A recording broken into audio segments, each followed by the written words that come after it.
Welcome to Macro Hive Conversations with Bilal Hafiz. We aim to bring you the best in macro and markets thinking. To see our latest thoughts and analysis on the world, visit macrohive.com. We're getting some great feedback on some recent articles that we published. Notably, one on the Chinese yuan strengthening in coming years, another on comparing gold and inflation-linked bonds or TIPS for trading inflation, and finally a comprehensive historical analysis of how markets could trade around various US election outcomes. If you're a Prime member, you can access all of these notes and more, as well as our archive, and you can interact with us and other members on our member Slack channel. If you're not a member, you can sign up for a free 1-month trial at macrohive.com. On top of that, if you're interested in much more high-octane research that includes models, indicators, and trade ideas, we have a higher-end product too. To learn more about that, just drop me an email at bilal@macrohive.com. Bilal is spelt B-I-L-A-L, and I can tell you more. On to this episode, and we're lucky to have Vitor Constancio. Vitor was the vice president of the ECB until a few years ago. Before that, he held numerous high-profile roles, including being Portugal's finance minister, being the central bank governor of Portugal, and also negotiating the entry of Portugal into the EEC, the forerunner to the EU. Vitor is currently president of the Council of ISEG at the University of Lisbon and a professor at the Navarra University in Madrid. On to our conversation. Welcome, Mr. Constancio. It's a great pleasure to have you on this podcast show. And I've followed you over the years as an outsider, reading your speeches and watching your speeches. So it's good to have you in person so I can pick your brain directly. And one of the things I found looking at your background, which I didn't quite realize, is how many very prestigious roles you've had before the ECB. So you were finance minister of Portugal, you were governor of the Central Bank of Portugal. So you've definitely had some of the big roles for an economist to have. So you're very experienced there. And perhaps the first question I wanted to ask you was, from the late 70s, 80s, over that period where inflation was, I guess, the big challenge for central banks, how do you feel monetary policy or central banks have changed since that period? Well, a lot of change because the context was quite different then. And it may sound strange to younger people now when I say that late 70s, beginning of the 80s, there were many countries in Europe using credit ceilings as the main instrument of monetary policy, trying to control the expansion of credit and also monetary aggregates as a consequence of that. That was the case in Portugal when I started in central bank, and it was also the case in Italy, in France, and so on. So it was not unusual that. Of course, gradually, every country started to introduce more market mechanisms and to have those sort of instruments. And I was then first vice governor and then governor of the Central Bank of Portugal. And I was instrumental in introducing the beginning of that change with auctions of very short-term government paper, with auctions for the daily fixing of the exchange rate and so on. And gradually the system was then being prepared at that time already to enter into the European community as it was known then. But that means that in the end, all countries started to try to have control of inflation by using interest rates. And some countries, like Germany, as we know, also to keeping monetary aggregates as an intermediate target for control of inflation. And they put more emphasis on that than, say, on the management of interest rates. But we also know that all these partly was a way of trying to persuade markets that inflation would be under control and so that they would behave in their price decisions accordingly to the objectives of monetary policy. So in a way, they were rhetorical devices to affect expectation. We can see a posteriori that, for instance, during the 80s, the Bundesbank, the Central Bank of Germany, never really attained the targets for the expansion of the monetary aggregates that were defined, but it served that purpose. So Portugal signed its entry into the European Union in 79, and we started preparing the for a transition period and for everything, including more market-based monetary policy. And then the Euro project came, and also it was from the start the intention of the Portuguese authorities, governments, and so on, to in the end join the Euro. And so we also prepared for that. And as you know, the monetary policy of the ECB was defined in 98, the main framework before the ECB as such started. And it was a sort of an attempt to have a compromise between still having some reference to monetary aggregates, although very loose because it was through a reference value, not targets. And also the then more common around the world already at that time, the inflation targeting regime. Central banks committing publicly to a target for inflation and then being transparent in what were their projections going forward for inflation and the justifying then the use of interest rates to attain those targets. So the framework initially, the European Monetary Union, was an attempt to have a compromise. But in 2003, we had to recognize that monetary aggregates were not behaving in a stable way so that they could be really used as an operational instrument.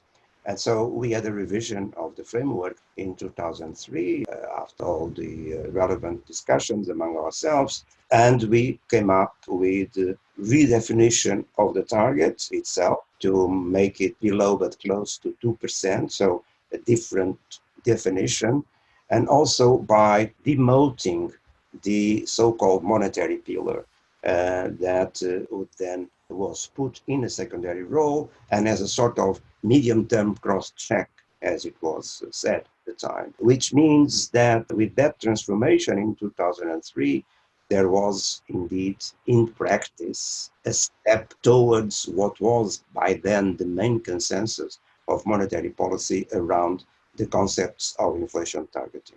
Yeah, that's a good way of telling us the story. I guess we've kind of come full circle in the sense that we now are starting to target quantity values once again, but perhaps in a different way, I suppose. No, there are no targets for monetary aggregates in any major central bank. Indeed, there is QE. So there is the idea of central bank purchasing securities in secondary markets to affect medium-term interest rates and risky asset valuations as a way to expand the economy, but there are no specific quantitative targets either for the monetary base or even less so for monetary aggregates that have been abandoned as a useful intermediate instrument of monetary policy. Yeah, I mean, that's a good kind of point is when we think about quantitative easing and we think about the central bank's balance sheet, one question that often comes up, and I often get asked this question is there a limit to the size of a central bank's balance sheet? As these programs around the world get larger and larger and larger, at some point, is there some kind of ultimate limit? Obviously, the central bank has capital, which I guess is not capital in the same way as a normal company because central bank can print money. So in some ways, it's infinite. But in your mind, do you think there is some kind of limit to how large a central bank balance sheet can go? Ultimately, there are limits, of course, but not, as you say, because central banks create money, and there are several central banks around the world that have right now negative capital, and that does not hamper their monetary policy. It's just like that. But there are ultimate limits in the sense that, of course, the central bank cannot buy everything. Depends also on what securities would be available. For central banks to go into buying stocks, shares, I think it's a very last resort that indeed only Bank of Japan has done a little bit through buying ETF, but its red line still very much present. So there are, of course, limits. And there are also perhaps limits that central banks will try to manage, not to, in the end, own most of the debt of their own country or countries. So there are also these sort of ultimate limitations. And the solvency of the central bank can be seen and should be seen as a sort of discounted amount of the seigniorage that over many years the central bank enjoys and then substantially funds its activity. And that can be very high. While, for instance, in Europe is the case, the amount of notes in use continues to increase, and it's very sizable. But in the end, of course, it's not infinite. Understood. And when you were at the ECB, you were there during the post 2008 phase where the central bank engaged in QE. During the early period, how much controversy was there around doing asset purchase programs at the time? I mean, today it's fairly normal now, but obviously at the time it's quite a major innovation. I mean, there was, I guess, the BOJ, well, the Fed had done something, but historically BOJ had kind of done something, but it wasn't quite the same. How much of a debate was there? There was a big debate, of course, and in significant terms, it was the Fed and Ben Bernanke that really started in 2008 a sizable program of purchasing of different types of securities. And that was a major innovation due to the amounts involved. Then it was followed later by the Bank of England and Bank of Japan. And in Europe, it was more difficult to get acceptance to that. And so what happened, as you know, was that then in 2010, 11, we bought some sovereign bonds from a few countries, meaning then the overall amounts were not huge, but in view of the concern with the transmission of monetary policy to all countries of the monetary union. And of course, we felt, with good reason, I think, that markets were exaggerating the pressure and the sovereign debt of some member countries. That meant that valuations and yields in the market were not really compatible with any notion of fair value of those bonds. And that's why these smaller and more focused intervention occurred then with, of course, some controversy, as you say. And then it was only when in 2014, inflation didn't respond at all. And even by the end of the year, we had some months with negative inflation in 2014 and beginning of 15, that we did then the step of announcing at the end of January 2015 that we would embark into sizable QE program, which then started to be implemented in March of that year. So you see, it was totally new in Europe, and there were, particularly in some countries of Central Europe, fears of going to such an unusual measure. But in the end, the events created the pressure for that to be necessary, following what by then was already very common with other major central banks around the world. And you mentioned the low negative prints of inflation in 2014-15 was an important trigger for QE.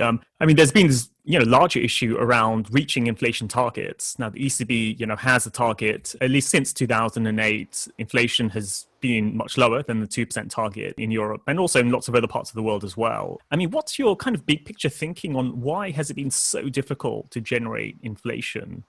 Well, let's then discuss from where inflation comes, the end.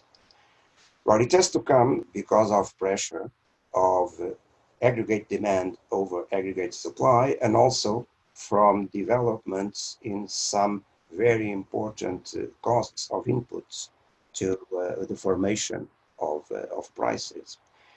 So central banks have been, and economic thinking for a period of time, was very much influenced by the monetarist ideas of Milton Friedman, according to whom, and he had a very cogent slogan or sentence, inflation is always and everywhere a monetary phenomenon. And he meant by that it was a consequence of the developments of monetary aggregates. Well, and this created the notion that central banks can indeed have such fine-tuned control of inflation. It's true that he talked about medium term, but medium term, think about what has happened since the financial crisis. We are now 12 years after that, and still most, if not all, major central banks have not been able to attain their inflation targets. So it's a lot of long term, which of course means that we cannot have a simplistic cause of inflation, that it is money, okay, and then we control money and we control inflation as we wish. Or it is just the Phillips curve and the way that unemployment levels affect increase in wages and therefore in prices. Well, it's also too simple. It's not that. This mechanism of the slack of the economy still exists and still impacts inflation, but it's also conditioned by several other factors that have influenced inflation throughout these last 12 years. And that includes mostly, of course, the effects of globalization with the entry into the world market of mostly India and China, an increase in the workforce of the world of 2 billion people.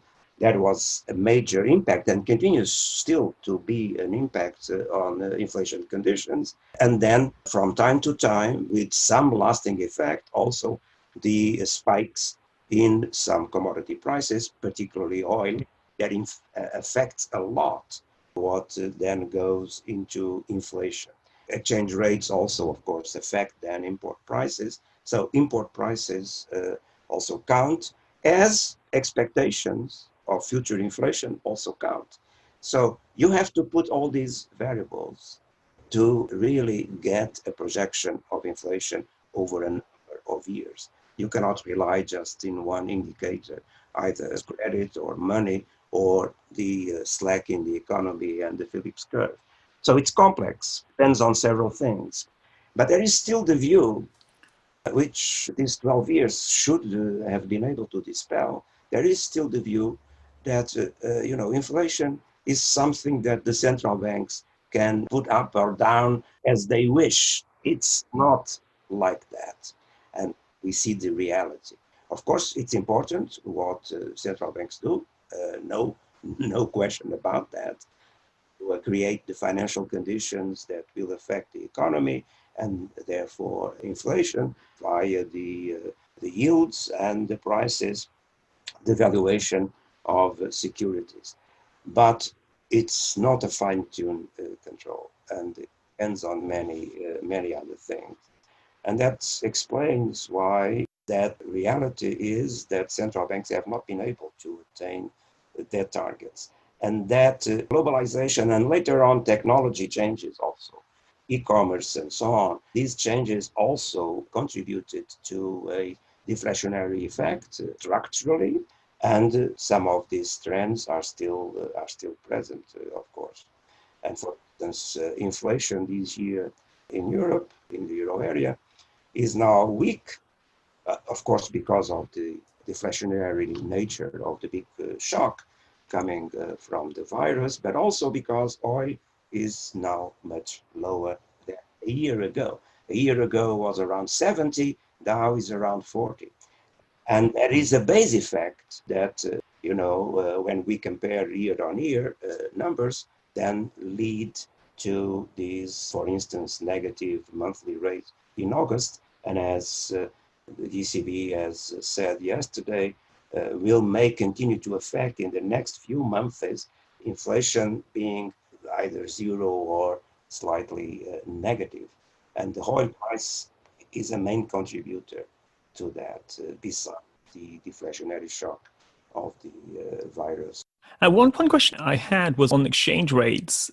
As you said, exchange rates obviously impact import prices and thereby impact inflation. And we've seen in a number of other countries, like in the UK, the pound had effectively a big devaluation that led to much higher inflation. In Japan, when Abe first took office, there was significant currency weakness, and that did lead to higher inflation. And obviously, the thing with currencies are they can't carry on falling forever. That's kind of the thing there. How important is a currency for for an institution like the ECB? I can tell you it's not a target, and that's true. I mean, the ECB and ECB officials have said that a million times, but it's true. It's really is not and cannot be a target. It can be, of course, in extreme situations, a matter of concern, but these are rare moments. For instance, the dollar appreciated and the euro depreciated at the end of 80 and 81. And it came, the lowest level was 0.87 against the dollar. At that moment, it was organized a coordinated intervention in the forex market by the Fed, by the ECB, and other major central banks in order to respond to that very abnormal depreciation of the euro, and it worked. But those are extreme situations. Other than that, central banks in the world where we live with floating exchange rate cannot really target exchange rates, and they don't. But they monitor what happens and the consequences that it may have and has on inflation. So there was this moment 2 weeks ago when the euro was going up and everyone in the market was very excited that the ECB had to do something about it because of the exchange rate. In the end, they didn't, which I think was correct. And now you see, after touching very momentarily 120 is now at 116. So really all the market excitement of 2 weeks ago had indeed no justification or no ground. Yeah. And one kind of, I guess, more geeky question is on the calculation of inflation in the Eurozone, HICP versus, say, the US, and particularly in terms of how housing costs are included in inflation. So US generally always runs higher inflation than the Euro area, but part of that could, I think is partly to do with just the way shelter prices or owner-occupied rents are accounted for versus the Eurozone. How do you think about the calculation of inflation, and is there an evolution there in your mind? Should it move from one methodology to another? Well, it's a very tricky question and a very long discussion in Europe, by the way. The Eurostat is responsible for collecting the prices and publishing the indexes. It's not the ECB, it's the Eurostat that comes from the Commission, but it's quite autonomous in its functioning, as discussed it several times over decades. And it's a controversial issue because the question is to include rents, yes, and these are included. But then the problem is to include or not something linked with housing prices themselves. And that's the price of an asset. So we enter a new sort of thing. And as far as I know, the discussion is on. Perhaps some decision will be taken, but it's not yet really decided what in the end will happen. But it has been estimated that if a wider treatment of housing would then be introduced, that would have affected the inflation rate by 0.2 percentage points or something around that, 0.2, 0.3, which is not negligible when inflation is so low, but also it's not dramatic. And in a way, it's a sort of one-off jump, because then it depends on the way those prices would evolve. So if it happens, it's not a very dramatic thing, but it impacts the definition of the target, or may impact the definition of the target, because then the target was defined close but below 2% under the present methodology of calculating inflation. If a new methodology implies that inflation is slightly higher, then should this change or not? I guess this will be part of the review of the monetary framework that is ongoing at the ECB, as you know. Yeah. And actually, on that ongoing revision of the framework, we've obviously had the Fed has come out with its average inflation targeting type of regime or target approach. And, there's lots of other people that have, or academics that talked about price level targeting or even nominal GDP targeting. But all of these in some ways are kind of similar in the sense that there's some kind of path dependence in terms of missing or beating your target. So it seems to be there's a recognition that you have to take that into account in some way. What are your thoughts on this shift, on the Fed shift, for example, or just conceptually more generally about this idea of including kind of the history of misses? Yeah, well, I think it was justified and predictable to me decision by the Fed. I've tweeted about before they decided and afterwards, and I think it is correct, particularly at this moment of this crisis, when measuring inflation is more complicated than in normal times, because there have been supply shocks that are hopefully, temporary, affecting price movements. There may be, say, as the COVID crisis, hopefully wanes and goes gradually away, there will be price spikes because the supply side has been affected, but that's not sustained inflation, for instance. So the measurement of inflation will be a tricky thing around this period. So it is, I think, wise to introduce a framework whereby you start thinking about averaging inflation over a longer period of time, which will then, as inflation has been below the target during several years now, allows justifiably that inflation can go a little bit above during a certain period of time. This crisis will leave behind scars, particularly affecting the supply side of the economy, that will take time for adjustments to be really implemented. And so to manage during the coming period what is called high pressure economy, where policies, macroeconomic policies, push for expansion in order to overcome the delays resulting from the structural changes, is totally justified. So I think that it was a wise decision, that other possibilities were not so clear. For instance, price level targeting. Price level targeting would be a much, much more difficult thing to manage and to convince the markets that it was for real. Because to go back to the level of prices affected by the previous target would take too many years and would, create the notion that the central bank would have to engineer, if it could engineer, because now it's in doubt, much higher inflation rates. And that's not credible in view of the recent history. So this was another way of, justifying that after years of low inflation, then monetary policy can accommodate and even commit and have policies to try to increase inflation during another similar number of years, slightly above the target. So having a notion of an averaging inflation targeting.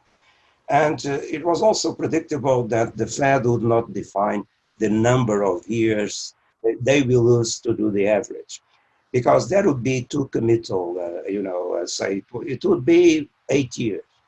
Now everyone would start making calculations of what are they missing, what they will do, and so on, if the deadline of the 8 years is approaching. And, there is no fine-tuning of inflation, really, for central banks to manage policy that way.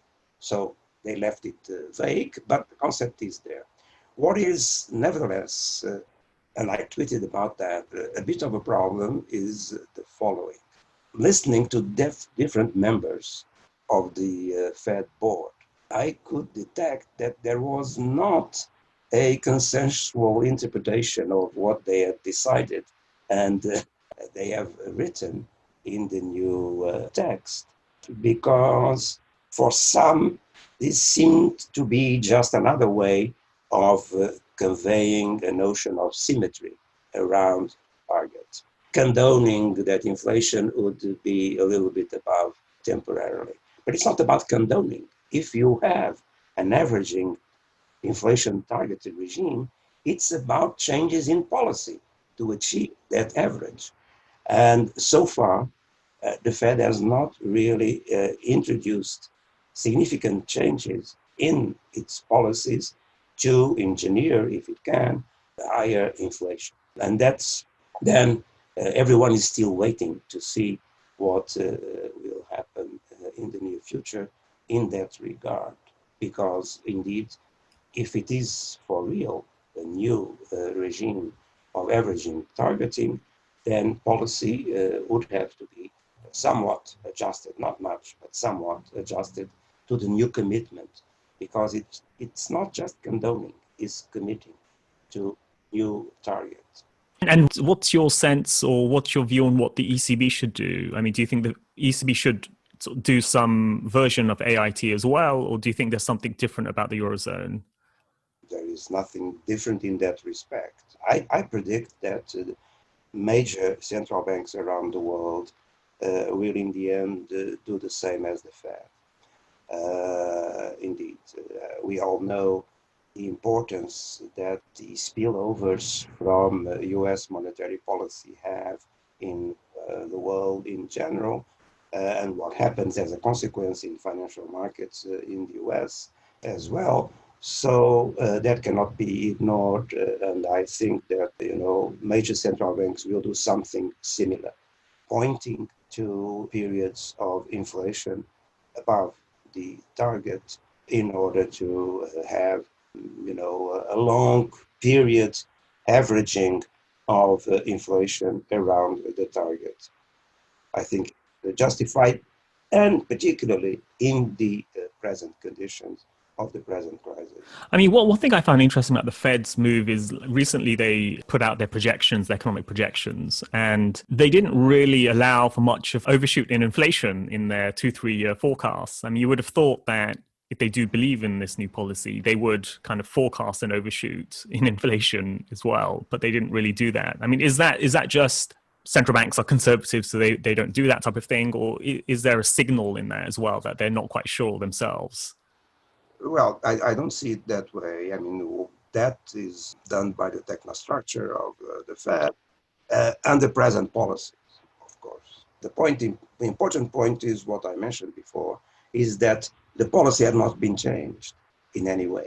So for giving credibility to higher levels of inflation, something would have to have changed in the policy instruments, say, to justify that inflation would be higher. So those are projections and not, policy statements. Yeah. And, one obviously very popular topic at the moment is MMT, modern monetary theory, around merging effectively the functions of the treasury with the central bank and printing money and so on in order to fund government spending. What's your thoughts around that? Obviously at the moment, there is a general view that fiscal policy has to do a lot of the work to manage the demand in the economy. At the same time, central banks are engaging in significant amounts of QE. So is that de facto MMT already? No. Well, it's not for several reasons. Well, the main one is that what the central banks are doing, QE, is not monetary financing in the proper way of the term, because central banks are buying sovereign bonds in the secondary market, and the Treasury is still committed to pay interest to the central bank and to pay amortization of the bonds if they mature while they are still in the balance sheet of the central bank. So the identification of the public debt and the costs of that public debt are still there. They would not be there if we would be talking as in MMT, as straight monetary financing. Or if, say, the central banks could commit, which, they could not, indeed, to say, well, from now on, we will keep X amount of sovereign bonds in our balance sheet forever. And then, of course, then that would be tantamount to saying, well, this part of the public debt is always taken by the central bank. So if the central bank gets the interest rates and then pays dividends to the treasury, then it is as if that portion of that would be annulled, and that would be then monetary financing. But no central bank can promise that forever, because there will be many circumstances and the members of the boards of the central banks and so on that they could commit to such a thing. So it's not strictly monetary financing, which already is a big difference, I think, with MMT. And then MMT has also the problem that by conflating the two things, it really misses the instrument of monetary policy to control inflation if inflation would start to increase very much. Well, they say that then they would change fiscal policy. So fiscal policy becomes everything to, do the spending that would be considered necessary. And when inflation would emerge as a result of too much demand in the economy, then fiscal policy would change. It's not easy to fine-tune fiscal policy the way monetary policy can be changed very quickly, in a very nimble way. So there is a loss of that sort of instrument. And also, as a consequence, the authors, the scholars that defend MMT have even different opinions about what type of policy regarding interest rates should be adopted, because they still see the need of the Treasury issuing debt in order to give stuff to the central bank to manage interest rates. But to what level? If the central bank is financing everything of public expenditure, it's not really clear, except for those, and they exist, that defend that interest rates should be very close to zero all the time, which is another way of saying, well, monetary policy would not be an instrument to try to control inflation. It's only fiscal policy. So MMT is more about, in a way, conflating the central bank with the Treasury and putting the trust only on fiscal policy. But it's not easy to really fine-tune taxation, which already comes delay, there is a drag. Some of their authors say, well, they would define a formula for variable taxation according to some indicators connected with inflation, but they never really published any concrete formula to do that. And so it's doubtful that can be done relying only on fiscal policy. Theoretically, yes, but in practice, it's a much more cumbersome sort of instrument to do that. So I think that MMT, nevertheless, had some influence in many circles, put pressure, that also at the same time we saw, say, mainstream economists suddenly becoming aware, even before the COVID crisis, becoming aware of the need for a more active fiscal policy. And I agree with them on that. There were already good reasons to allow fiscal policy to perform a more active role in stabilizing our economies, because we see that monetary policy cannot do everything alone. Yeah. And, there's obviously a few very sort of pressing macro issues that we have at the moment. One is income inequality and how to contend with that. And some people are arguing that the central bank should have some role in that, which would be a new thing. And then the other is climate change and how policymakers in general can deal with that. I mean, what's your view on those two big kind of thorny issues that we have at the moment? Well, I don't see them as very thorny in the sense that I am fully aware of what central banks can do regarding those targets. We have to have the notion that one policy cannot be concerned at the same level of priority with several policies. That is impossible. So we have to be aware of that. And central banks mostly are effective in managing, taking care of the macroeconomic stability of the economy and financial markets. Because even if it is not explicit in their mandates, of course, since the inception of central banks are seen as being responsible for financial stability in a systemic way. And the interventions in 2008 and 9 with the big QE policy in the US was very much related to that. Has the big intervention in March by the Fed when markets were collapsing, the objective of stabilizing the markets. So indeed, central banks have that role and have to respond and be accountable for that also.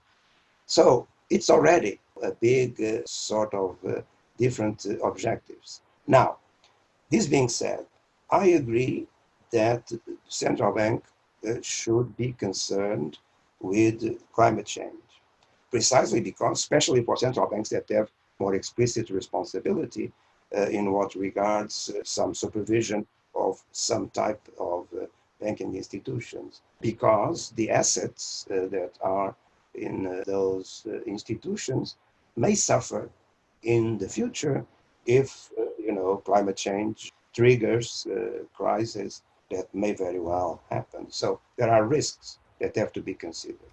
So, but what can central banks do? Well, central banks have their own portfolio now that they are buying securities under QE. But the overwhelming part of that portfolio are sovereign bonds because they are the more abundant, and not only that, they provide the benchmark for fixed income markets. That's where the central banks intervene mostly. And so in that, there cannot be concern with other objectives. It's, buying sovereign bonds for monetary policy reasons. Then central banks like the ECB are also buying private debt. There they can, indeed, and I agree with that, be concerned with the criteria to be concerned with the green composition of that portfolio of private debt. But we are talking about very small portfolio. ECB until recently had bought under this program of buying corporate bonds something around 230 billion only in a market of trillions. And so, I mean, yes, the central banks should do that, and I agree. But we have to be aware of the limitations of what would be the impact of such a policy. Just to be done, in my view, but we also be aware. Then, regarding the supervision and regulation of banks, yes, also concern with the composition of their balance sheet should be introduced, although then it's difficult to have a clear-cut definition of what are the preferential type of assets that should be in the portfolio of banks.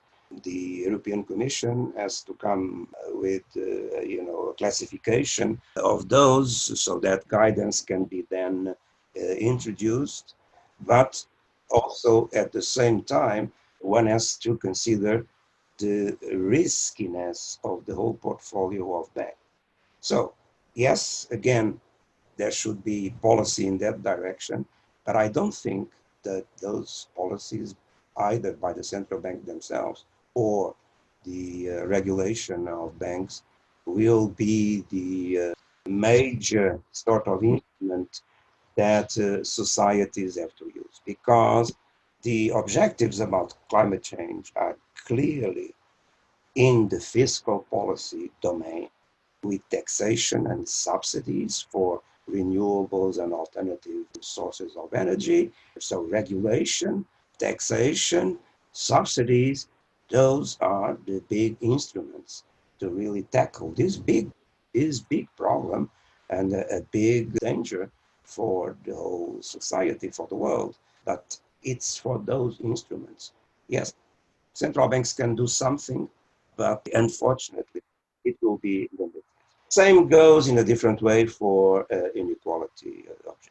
And, it's a mantra in all the media that QE has contributed to increase inequality, because precisely has helped as part of the overall objectives of the policy, has increased valuations of riskier assets like stocks.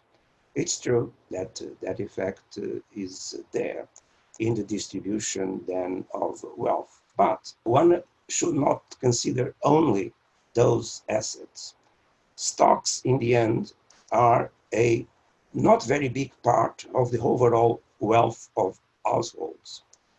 A big chunk of the wealth of households in all countries is housing.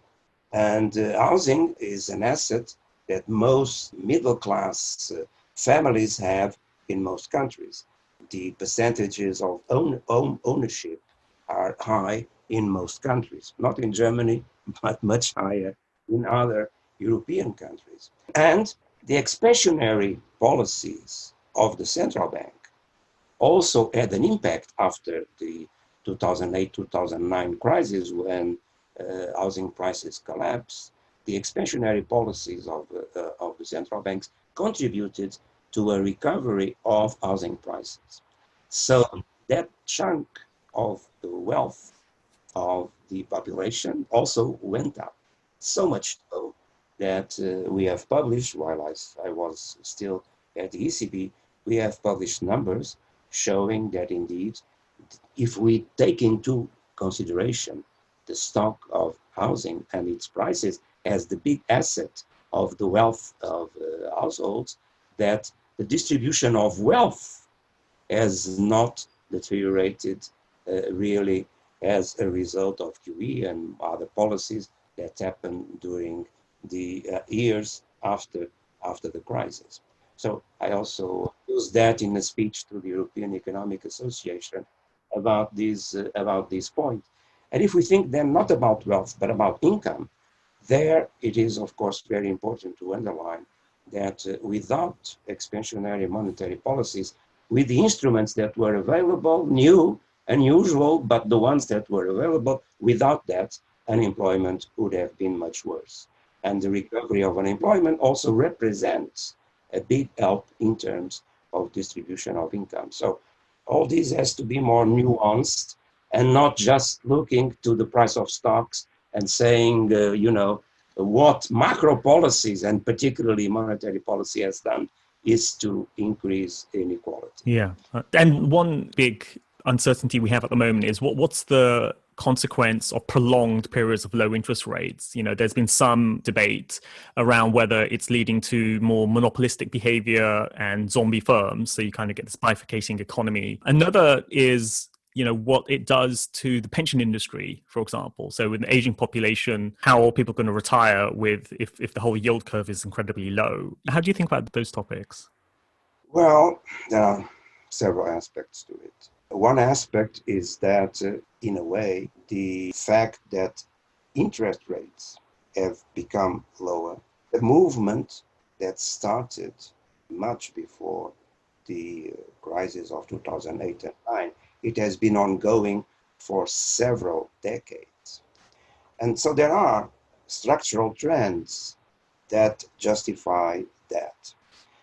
Particularly, it has to do with demography, because aging of societies increased savings, and also because of productivity developments. During those decades of declining interest rates in real terms, there was also a continuing deceleration of productivity increases. That's what is one part of the view about secular stagnation. Indeed, that this deceleration of productivity that implies that although there have been many discoveries and technological new things, but they have not had, so far at least, the economic traction to affect number of jobs, wages, and so on. So productivity has decelerated. So these two structural elements explain a lot of a general trend coming from several decades of lowering interest rates. So much so that when a conjunctural shock occurs, a reflationary shock, then what can central banks do but to become more expansionary and adopt policies that help to push down interest rates to try to jumpstart the economy. And that's then the situation where we are in. This being said, and these are the main points. So again, the level of medium long-term interest rates, it's not the whole product of central bank policy. It is not just that. Okay, the policy had to respond to the short-term big recessionary shock in 2007 and now, but that's just adding something to what already was there in the markets. Now, this being said, I have not been very keen on negative interest rates. And I have tweeted about it that what has been done in Europe, in several countries, I think it's the limit of what is acceptable. And, now we are here and it's difficult to move in this present economic environment as we are. But indeed, negative rates, there is a trade-off.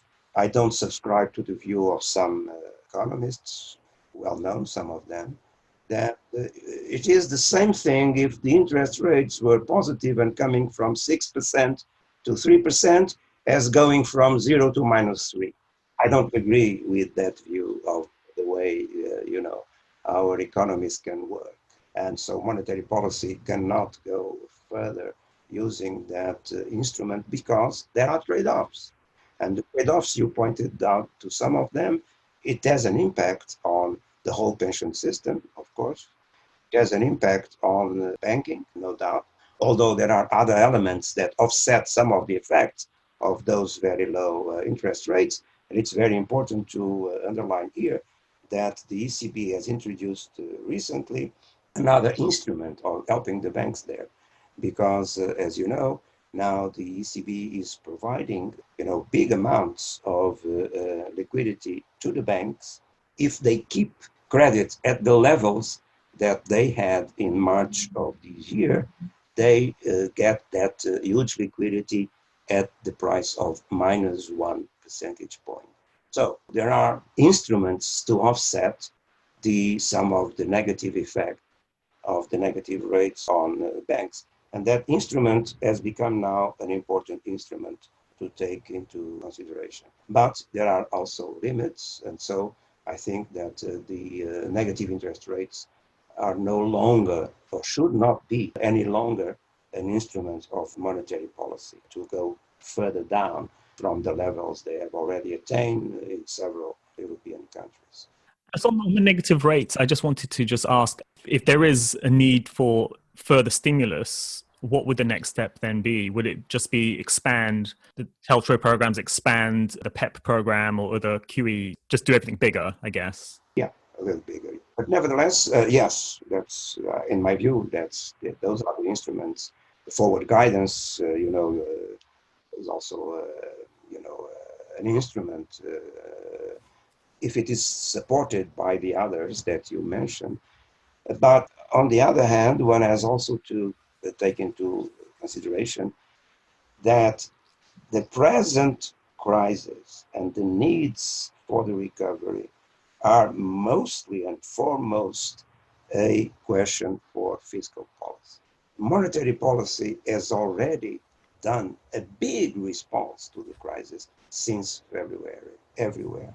Financial markets were stabilized in Europe, in the US, and many other places because of the massive intervention of purchasing programs by the central banks. Yields have come down. In Europe in particular, the yields of sovereign debt of all member countries of the euro area are very, very, very low. Portugal and Spain, up to 7 years maturity, have negative rates now in the sovereign bond market. Italy, 10 years is now 0.8 today, and so on. So we are already, in consequence of the massive interventions, at very low levels of interest rates. Monetary policy is quite expansionary already.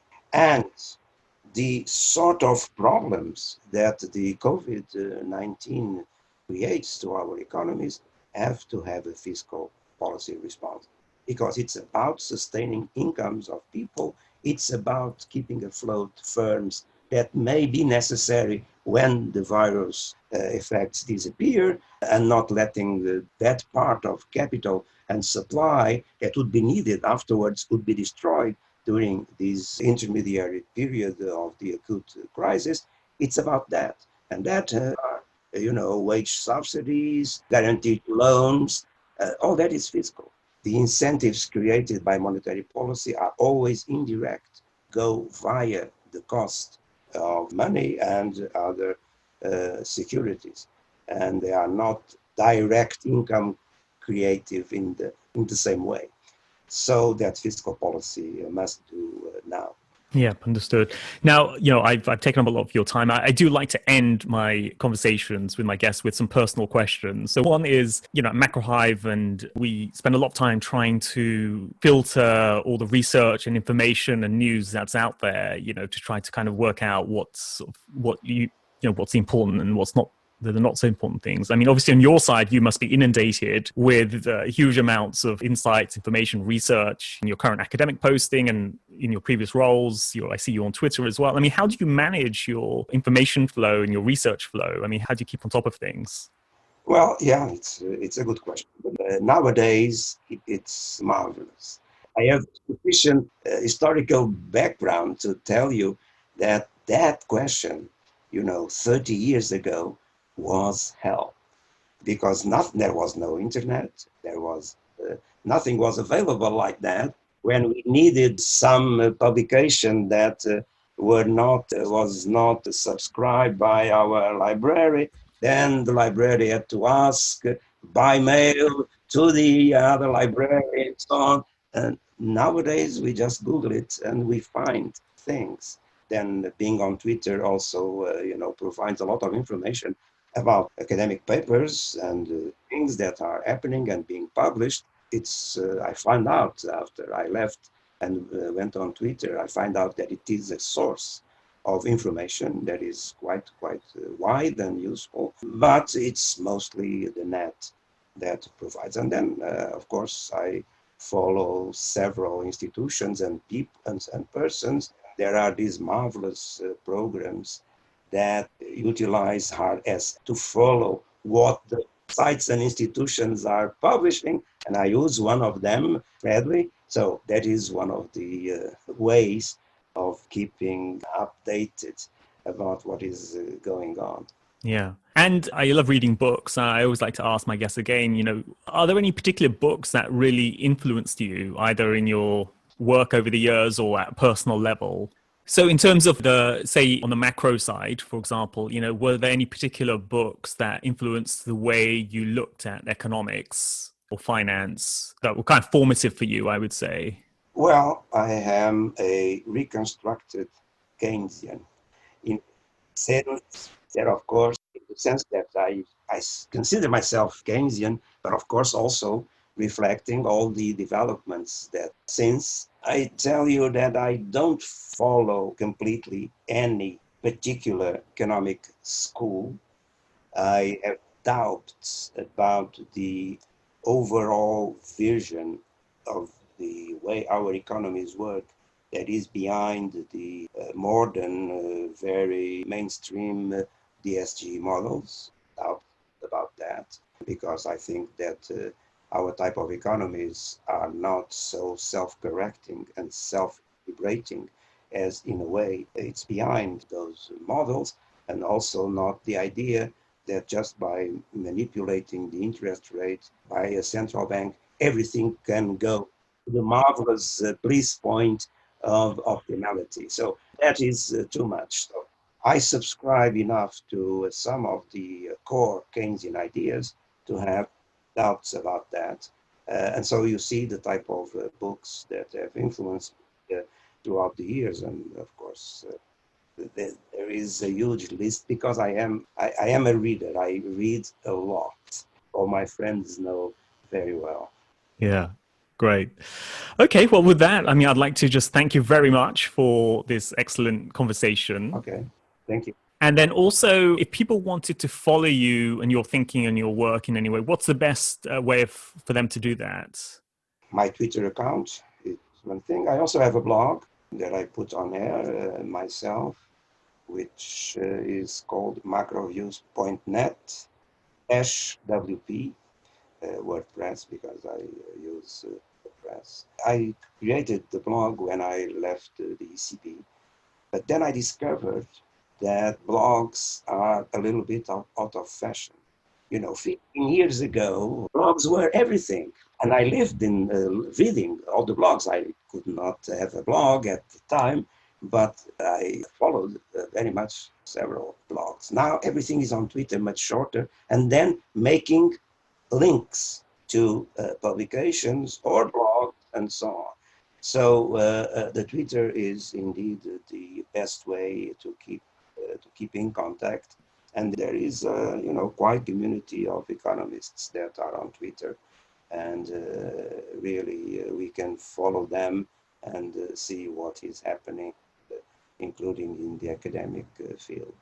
I'll make sure to add your Twitter handle and your blog to the show notes that accompany this podcast. Yeah, so with that, thank you very much, Mr. Constancio. It's an excellent conversation. Thanks for listening to this episode. Please subscribe to the podcast show on Apple, Spotify, or wherever you listen to podcasts. Leave a rating and let other people know about the show. Also, sign up to become a subscriber to our research at macrohive.com. We'll be back soon, so tune in then.